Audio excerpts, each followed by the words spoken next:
일본 도시바가 드디어 도시바 메모리 사업의 최종 인수자를 결정했습니다. 반전의 반전을 거듭한 끝에 SK하이닉스가 포함된 한미일연합의 매각을 결정한 건데요. 이번 인수에 따른 시장 변화와 SK하이닉스가 얻을 수 있는 실익 등에 대해서 취재기자 연결해서 알아봅니다. 정윤영 기자. 네, SK하이닉스에 나와 있습니다. 네, 도시바가 그동안 결정을 번복을 했었는데 결국 한미일연합을 선정한 이유 뭐가 있을까요?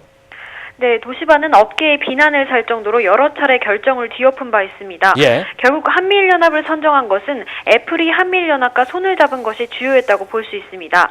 애플은 도시바 메모리가 생산하는 제품의 30%를 구매하는 주요 고객입니다. 그런 애플이 도시바 메모리가 미국 웨스턴 디지털에 넘어가는 것을 반대했고 넘어갈 경우 더 이상 도시바 제품을 구매하지 않겠다고까지 말한 것으로 전해집니다.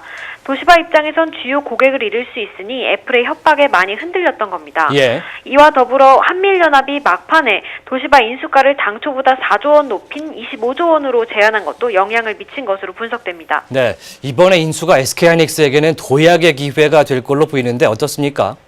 네, 그렇습니다. 예. SK하이닉스가 D램 시장에선 2위지만 낸드 플래시 사업에선 하위권에 머무르고 있습니다. 낸드 플래시 점유율 1위는 삼성전자이고 2위가 도시바인데 도시바는 이 분야에서 많은 특허를 보유하고 있습니다. 이런 도시바의 기술력을 이제 SK하이닉스가 확보할 수 있게 됐습니다. 예. 또 도시바 메모리 인수를 통해서 무언가를 얻는다는 의미도 있지만 사실 방어적인 측면에서도 긍정적으로 볼 수 있습니다.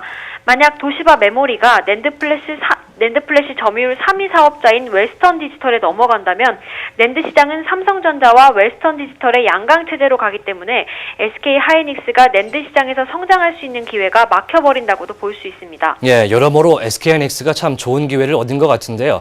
SK하이닉스 어떤 반응 보이고 있습니까?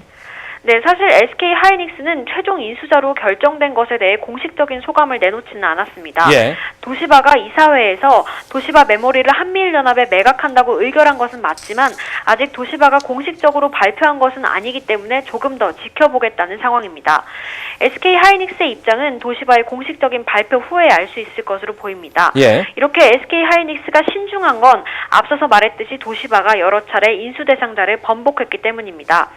이번에 도시바가 한미일연합으로 최종 인수자를 결정한 것에 대해서도 혹시 또 번복하는 것 아니냐 하는 우려가 있겠지만 현재 도시바는 상도덕에 어긋나는 행동을 많이 했다는 말을 들을 정도로 비난을 듣고 있는 상황이기 때문에 번복 가능성은 거의 없어 보입니다. 네, 사실 SK하이닉스가 참 좋은 기회를 얻었는데 인수에 실패한 기업들 얘기도 궁금합니다.